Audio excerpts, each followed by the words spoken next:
Assalamualaikum warahmatullahi wabarakatuh.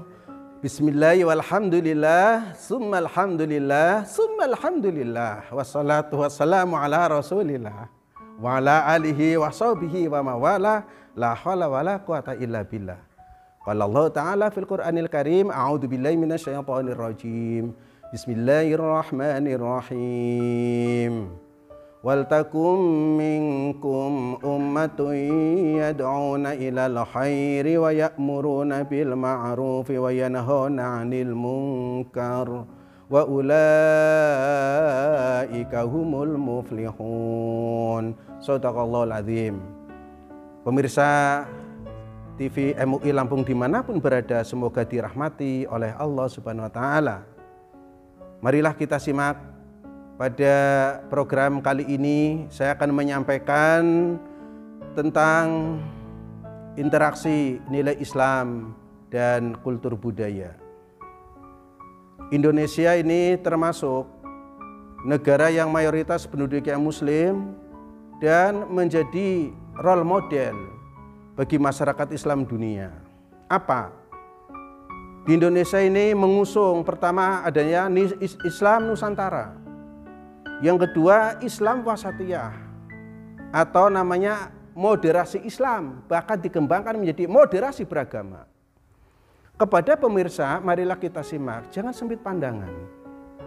Bicara soal Islam wasatiyah, soal moderasi Islam, moderasi beragama, yang kemudian Nahdlatul Ulama yang bekerja sama dengan MUI, ya, ini adalah mengkaji secara mendalam, melakukan kajian kritis, analitis, apa sebenarnya yang namanya Islam Nusantara, yang namanya Islam Wasatiyah, ternyata adalah identifikasi, melakukan karakteristik kepada masyarakat Indonesia, penduduk Indonesia yang beragama Islam, bagaimana ya di dalam perkembangan globalisasi budaya di era digital, di mana kelangkaan nilai-nilai spiritualitas, kelangkaan akhlakul karimah, semakin suburnya tentang kehidupan individualistik, semakin maraknya manusia-manusia yang jauh dari toleransi, bahkan munculnya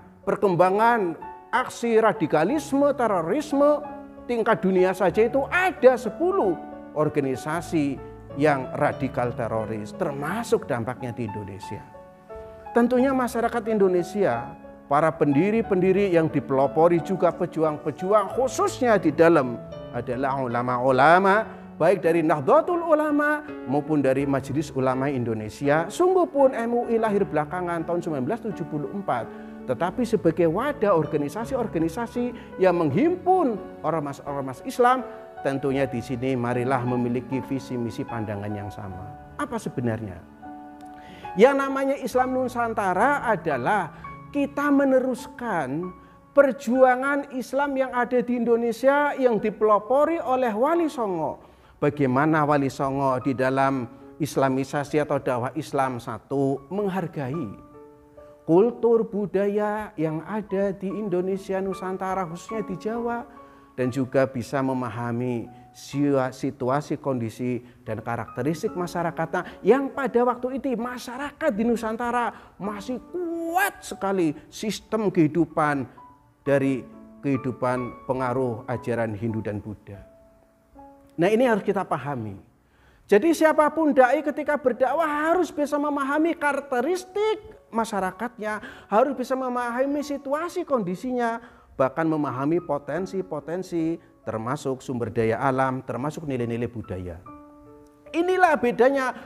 Maka para Wali Songo ya sebagai komunitas dai wasatiyah ini berhasil dakwah di Nusantara dengan pendekatan budaya, pendekatan perkawinan, pendekatan politik, ya kan, masuk sampai kepada struktur kerajaan pada masa itu, tetapi tidak menimbulkan pertumpahan darah.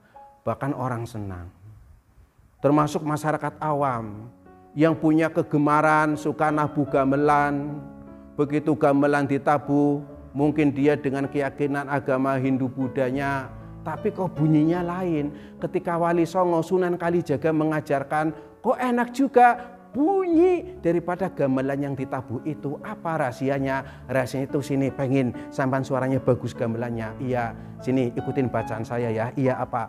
Asyhadu alla ilaha illallah wa asyhadu anna Muhammadar Rasulullah. Aku bersaksi tiada Tuhan yang wajib disembah kecuali Allah, dan aku bersaksi bahwa Muhammad adalah utusan Allah, Rasul Allah. Coba tabu ding dong ding dong ding dong ding dong dong dong dong dong dong. Nah, itu lebih enak. Itu yang kemudian namanya gamelan. Jadi budaya gamelan, dan ini kemudian dirawat, ditradisikan di tingkat keraton, namanya sekatenan. Coba bayangin. Maka inilah Islam yang mampu berakulturasi dengan kultur budaya masyarakat, menimbulkan budaya spesifik khas Indonesia. Tradisi-tradisi Islam, ada namanya sekatenan, ada namanya halal bihalal, ada namanya silaturahmi, ada namanya muludan, ada namanya yasinan. Di luar nggak ada, tapi sekarang orang luar negeri pun mulai banyak belajar di sini.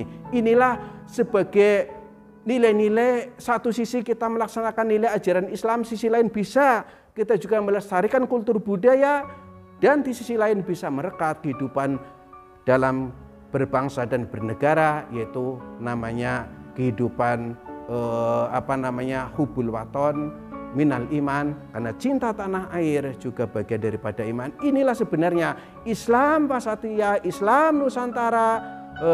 Moderasi Islam, moderasi beragama bukan agama baru, bukan ajaran baru, tetapi ingin satu, kita membangun jati diri supaya umat Islam Indonesia menjadi pelopor-pelopor perdamaian, menjadi masyarakat yang haru ummah, menjadi pelopor-pelopor perdamaian dunia.